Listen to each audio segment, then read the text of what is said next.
بسم اللہ الرحمن الرحیم۔ آج کی ویڈیو میں ہم بات کریں گے کہ نماز تراویح میں قرآن پاک ختم کرنے کا اصل مقصد کیا ہے۔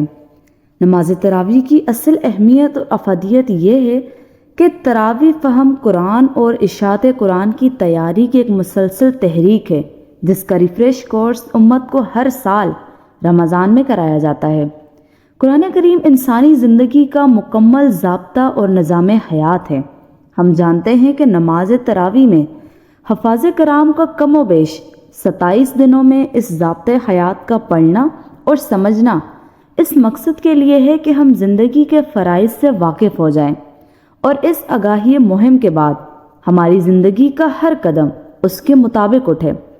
نماز تراویح میں پورا قرآن ختم کرنے کی اصل غایت یہی تھی کہ امت مسلمہ کو ہر فرد قرآن کریم کے احکام و مسائل کو سال میں کم از کم ایک بار سن لے، سمجھ لے اور اپنا فرض ادا کرنے کے لیے تیار ہو جائے، تاکہ قرآن کریم کی اشاعت و تبلیغ اور معاشرے میں نظام قرآنی کی تنفیذ ہو سکے اور تمام غیر خداوندی قوانین مٹ جائیں۔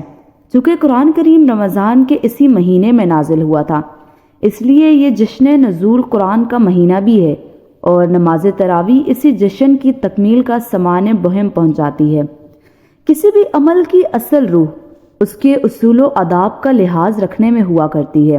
اصول و آداب کے لحاظ کے بغیر اس عمل کی حیثیت جست بے جان کی مانند ہوا کرتی ہے، جسے گھر کی چار دیواری سے باہر لے جا کر کسی ویرانے میں سپرد خاک کیے جانے ہی کو عافیت اور اس کے مضر اثرات سے بچاؤ تصور کیا جاتا ہے۔ اس لیے کسی بھی عمل کے اللہ کے ہاں مقبول ہونے کے لیے اس کے آداب کا خیال رکھنا اصل ہے۔ مسلمانوں سے جہاں دوسرے اعمال میں کوتاہیاں ہونے لگی ہیں، وہاں اسی طرح کی کوتاہیاں تراویح کے معاملے میں بھی ہونے لگی ہیں۔ اس میں پہلی کوتاہی تو یہی ہے کہ ہم تراویح کو روزے کا جز نہیں سمجھتے اور اسے محض سنت سمجھ کر ترک کر دیتے ہیں۔ یہ بہت ہی خراب اور گمراہ کن سوچ اور رویہ ہے اور ہمیں اسے ترک کر کے تراویح کو روزے کا جز بنانا ہوگا۔ دوسری کوتاہی یہ کہ ہم اپنی تن آسانی کے باعث اب عبادات میں مشقت کے بجائے آرام و سہولت اور راحت کے طالب ہو گئے ہیں، لہٰذا رمضان سے پہلے ایسی مساجد کی تلاش میں رہتے ہیں کہ جس مسجد میں کتنی جلدی تراویح ختم ہوتی ہے، کون سے حافظ صاحب جلدی قرآن پڑھتے ہیں۔ بعض نوجوان تراویح میں امام کی تراویح کی پہلی رکعت کے رکوع کے انتظار میں بیٹھے رہتے ہیں۔ امام جیسے ہی رکوع میں جاتا ہے وہ جھٹ سے نیت باندھ کر رکوع میں چلے جاتے ہیں۔ حقیقت یہ ہے کہ نماز میں اس طرح کی سستی، کاہلی اور غفلت مسلمان کا شعار نہیں ہے، بلکہ یہ تو منافقین کا شیوا ہے۔ آج کل تراویح کے حوالے سے ایک افسوسناک روش یہ بھی ہے کہ اکثر لوگ، خصوصاً نوجوان، 5 روزہ 10 روزہ تراویح کی تلاش میں رہتے ہیں اور یہ 5-10 دن کی تراویح میں قرآن کریم سن کر بقایا تراویح کی چھٹی کر دیتے ہیں۔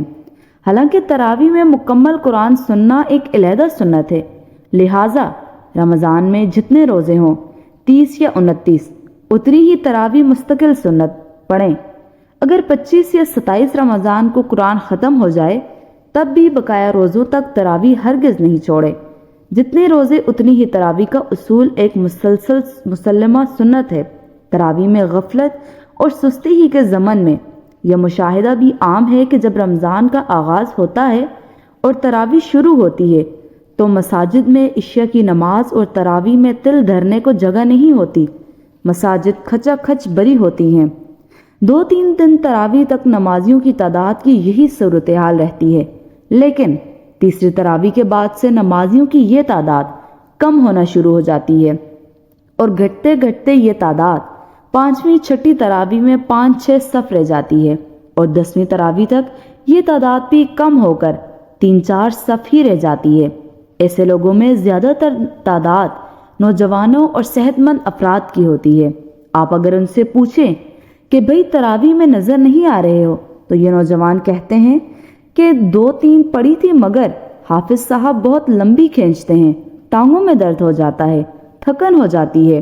اور آپ ملاحظہ فرمائیں گے کہ یہی نوجوان عصر کے بعد افطار سے کچھ دیر پہلے تک گلیوں سڑکوں پر کھیلتے نظر آتے ہیں۔ اس روزے کی حالت میں انہیں کھیلنے بھاگتے دوڑتے کوئی تھکن محسوس نہیں ہوتی۔ اکثر لوگ روزے کے بعد عشاء کے وقت تراویح جیسے اہم عمل اور فضیلت والی عبادت کو غیر اہم جان کر اور اسے ترک کر کے عید کی شاپنگ کے لیے نکلتے ہیں اور رات گئے تک مختلف مارکیٹوں اور شاپنگ مالز میں گھنٹوں پھرتے رہتے ہیں۔ یہ تراویح کی اہمیت و مشہوریت اس کے مسنون ہونے اور تراویح سے متعلق چند کوتاہیوں کی نشاندہی ہے جس پر توجہ اور اس کے ازالے کے لیے کوشاں ہونے کی ضرورت ہے تاکہ ہم رمضان المبارک کی اس عظیم عبادت کے اجر و ثواب کے مستحق بنیں، نہ کہ یہ عبادت ہمیں بجائے ثواب کے عطاب اور سزا کا سزاوار بنا دے۔ اللہ ہمیں دین، اعمال دین اور اپنی اطاعت پر ثابت قدمی عطا فرمائے، آمین ثم آمین۔ اب دوسرا سوال یہ ہے کہ آج کل یہ عام رواج ہے کہ لوگ 5 روزہ، 6 روزہ اور 10 روزہ تراویح میں قرآن کا اہتمام کرتے ہیں۔ کیا یہ طریقہ درست ہے؟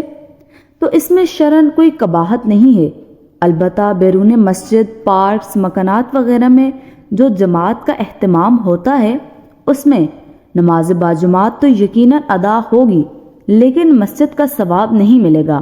اگر 5 روزہ یا 10 روزہ تراویح ہو، ختم قرآن سے لوگ یہ سمجھ لیں کہ بس ایک قرآن ختم ہو گیا، اب تراویح سے بھی فارغ، تو یہ طرز عمل اور سوچ بالکل غلط ہے۔ تراویح پورے ماہ رمضان کی سنت ہے، لہٰذا جن لوگوں کا ختم قرآن 27ویں کو ہوتا ہے ان کو بھی چاہیے کہ بقایا دنوں کی تراویح باقاعدگی سے پڑھیں۔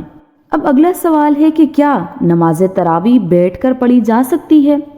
تو جی ہاں، پڑھی جا سکتی ہے، لیکن کھڑے ہو کر پڑھنے کا ثواب زیادہ ہے۔ البتہ اگر کسی عذر کی وجہ سے بیٹھ کر پڑھی جائے تو ثواب میں کمی نہیں ہوگی، لیکن تراویح کو آپ نے مسلسل پڑھنا ہے۔ ہمیں چاہیے کہ ہم رمضان المبارک کا ایک ہی مہینہ ہے جس میں جتنی ہو سکے اتنی عبادت کریں، جتنے نوافل ادا کر سکیں، اور تراویح تو جتنا ہو سکے پڑھ سکیں۔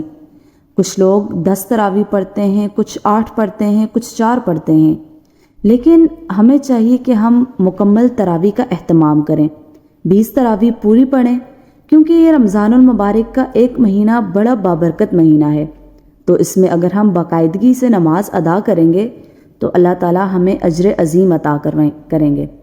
تو لہٰذا اگر تراویح مسلسل ہو سکتی ہے بغیر کسی عذر کے تو اس کو لازمی جاری رکھیں، اور بغیر کسی تکلیف کے تراویح کو چھوڑیں نہیں، یہ سنت ہے، اور آپ صلی اللہ علیہ وآلہ وسلم نے تراویح پڑھائی ہیں۔ لیکن تراویح ایسا عمل ہے کہ اگر آپ اس کو چھوڑ دیں تو گناہ نہیں ہے، لیکن ثواب کی نیت سے آپ کو تراویح لازمی پڑھنی چاہیے۔ جزاک اللہ خیر، اپنا خیال رکھیے گا، اللہ حافظ۔